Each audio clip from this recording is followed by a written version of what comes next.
શ્રી પ્રમુખ એજ્યુકેશનમાં તમારું સ્વાગત છે। આજે ધોરણ 6 પ્રકરણ 10 માપન પ્રેક્ટિસ વર્કમાંથી તેનું સ્વાધ્યાય 10.3નો પ્રશ્ન ત્રીજો। નીચે દરેક પ્રશ્નના જવાબ માટે આપેલા વિકલ્પમાંથી સાચો વિકલ્પ શોધી તેનો ક્રમ અક્ષર પ્રશ્નની સામે આપેલા ચોરસમાં લખો। તો અહીંયા એક ચોરસની પરિમિતિ 48 સેમી છે, તો તેની બાજુની લંબાઈ ખાલી જગ્યા સેમી હોય તો અહીંયા આપણે તો કે સી આવશે, બરોબર। એક લંબચોરસની પરિમિતિ 40 સેમી છે, જો લંબચોરસની લંબાઈ 12 સેમી હોય તો તેની પહોળાઈ ખાલી જગ્યા સેમી હોય તો અહીંયા તો કે 8, એટલે કે અહીંયા સી, બરોબર।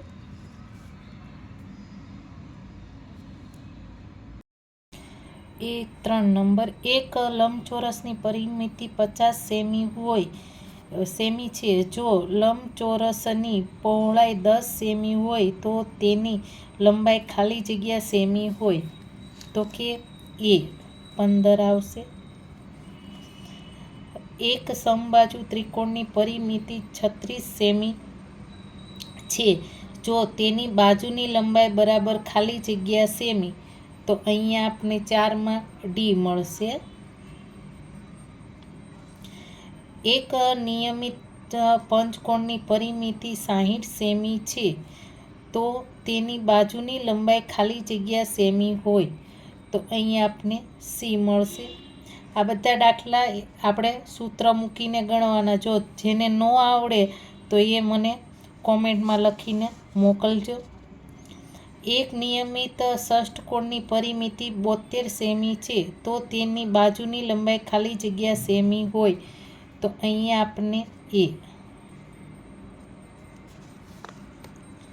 એક નિયમિત અષ્ટકોણની પરિમિતિ 64 સેમી છે, તો તેની બાજુની લંબાઈ ખાલી જગ્યા સેમી હોય તો કે બી।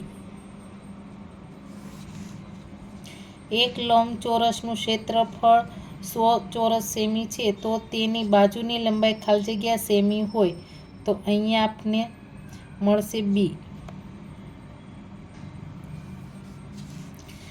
એક લંબચોરસનું ક્ષેત્રફળ 120 ચોરસ સેમી છે, જો તેની લંબાઈ 15 સેમી હોય તો પહોળાઈ ખાલી જગ્યા સેમી હોય તો અહીંયા આપણને મળશે એ। એક લંબચોરસનું ક્ષેત્રફળ 72 ચોરસ સેમી છે, જો તેની પહોળાઈ 8 સેમી હોય તો લંબાઈ ખાલી જગ્યા સેમી હોય તો અહીંયા આપણને બી મળશે। હવે પ્રશ્ન 4, નીચેના વિધાનો ખરા છે કે ખોટા તે લખો। ચોરસની બધી બાજુઓના માપ સરખા હોય છે તો કે હા, ખરું। લંબચોરસમાં બધી બાજુઓના માપ સરખા હોય છે તો કે ખોટું। ચતુષ્કોણની બધી બાજુઓના માપ સરખા હોય છે તો કે ખોટું। નિયમિત ષષ્ઠકોણની બધી બાજુઓના માપ સરખા હોય છે તો કે હા।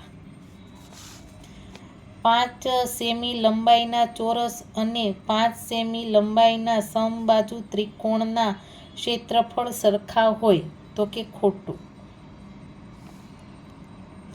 8 સેમી લંબાઈના સમબાજુ ત્રિકોણની પરિમિતિ 24 સેમી છે તો કે ખરું। આમાં દાખલો કરીને કરવાનું। લંબચોરસ પ્લોટની ફરતે એક કાંટો એટલે પ્લોટના ક્ષેત્રફળનું માપ તો અહીંયા આપણે તો કે ખોટું। 40 સેમી લંબાઈની દોરીમાંથી સમબાજુ ત્રિકોણ બનાવતા બાજુની લંબાઈ 10 સેમી બને તો કે ખોટું। સરખા ક્ષેત્રફળવાળા બે ચોરસની બાજુની લંબાઈ સરખી હોય તો કે ખરું। સરખા ક્ષેત્રફળવાળા બે લંબચોરસની લંબાઈ અને પહોળાઈ સરખી હોય તો કે ખોટું।